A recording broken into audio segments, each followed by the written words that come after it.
We'll begin here in Lagos, where the Governorship Election Petition Tribunal has unanimously affirmed that Babajide Sanwo-Olu is a duly elected governor in the 18th of March election. Justice Michael Abdullahi, who read the lead judgment, found the petition of Olajide Adediran of the People's Democratic Party was lacking in merit. The tribunal struck out the application of the governorship candidate of the PDP, challenging the return of Governor Sanwo-Olu and his running mate, Obafemi Hamzat. Justice Abdullahi, while reading the tribunal's decision on the matter, held that this position did not form part of the grounds for disqualification for election into the office of a governor.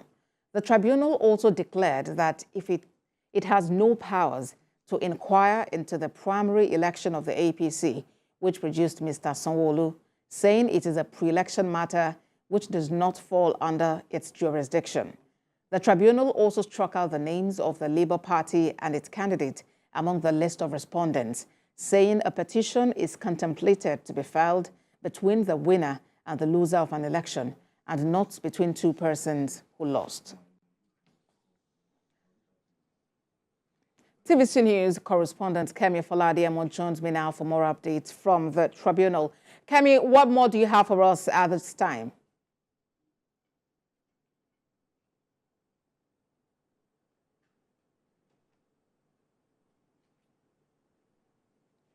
Kemi Fola-Adeyemo is standing by at the Lagos State Governorship Election Petition Tribunal. Kemi, I can see you now. We are live at...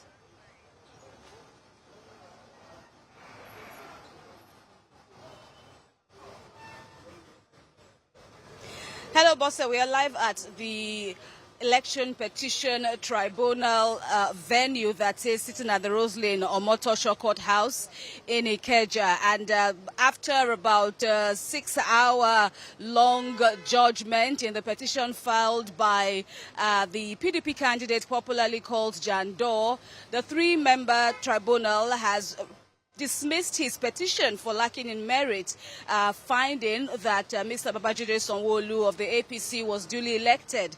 He was duly affirmed by the Independent National Electoral Commission as the winner of the March governorship election. This petition was keenly contested by about 6 parties against or by in the petition that was brought by the PDP candidates. There were about 6 respondents. That's INEC, of course, to defend its announcement of Mr. Sanwo-Olu as the winner of the election. Of course, Mr. Sanwo-Olu and his deputy, the APC, which fielded these 2 men as their candidates in the March election, was also part of the respondents, as well as Gbadebo Rhodes-Vivour and his party, that's the Labour Party. But as you rightly mentioned earlier, Gbadebo Rhodes-Vivour and the Labour Party, their names were struck out from the initial list of respondents. The court found that there was no point in bringing a fellow loser. In the words of the tribunal, the petition ought to have been brought by the petitioner against the respondents, against the affirmed winner of the governorship election or of any election that a petitioner is contesting in this regard. And so the names were struck out. It would also, interest our viewers to note that during the course of the hearing, before the date of petition today, the APC had argued that the entire petition be struck out on account of the misnomer or the misjoinder of the Labour Party and its candidate. But the tribunal also said in today's judgment that all it could do was what it had now done, that is removing the names of the Labour Party and their candidates, and that it would expunge their names and focus on the formal petition, because there were a plethora, there were several applications before the court now decided to address the key issues in the petition of Mr. Adediran. There were several objections that the court had to, busy itself with before deliberating on the core matters that Jandor had profiled in his petition. Issues of nomination of a political party.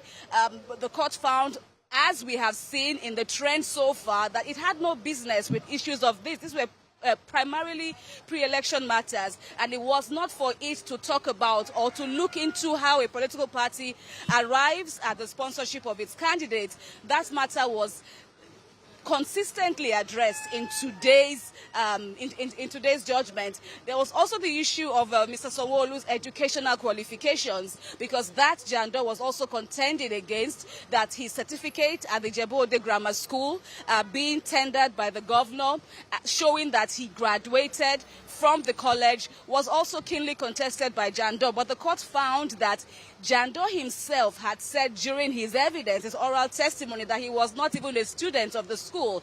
And then the court also put it to him that he ought to have brought in the principal of the school during the time when the governor attended and wrote the exams. He ought to have presented the principal as a witness to prove that indeed the governor had brought in a fake certificate.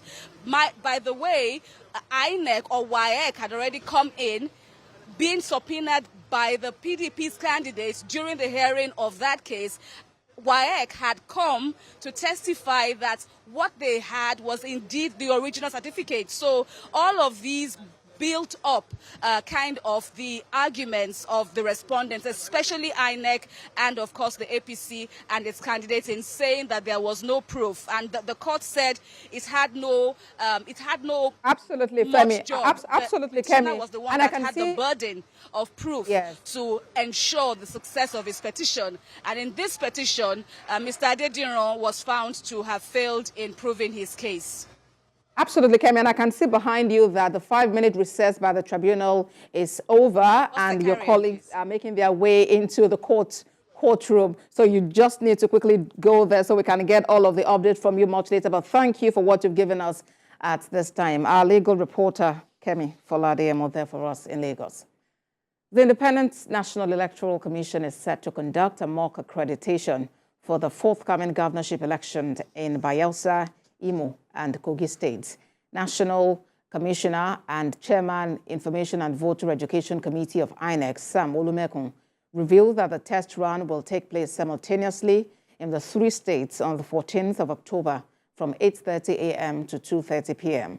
The Commission explains that the mock accreditation would be conducted using the bimodal voter accreditation system, and results of polling units will be uploaded to the result viewing portal.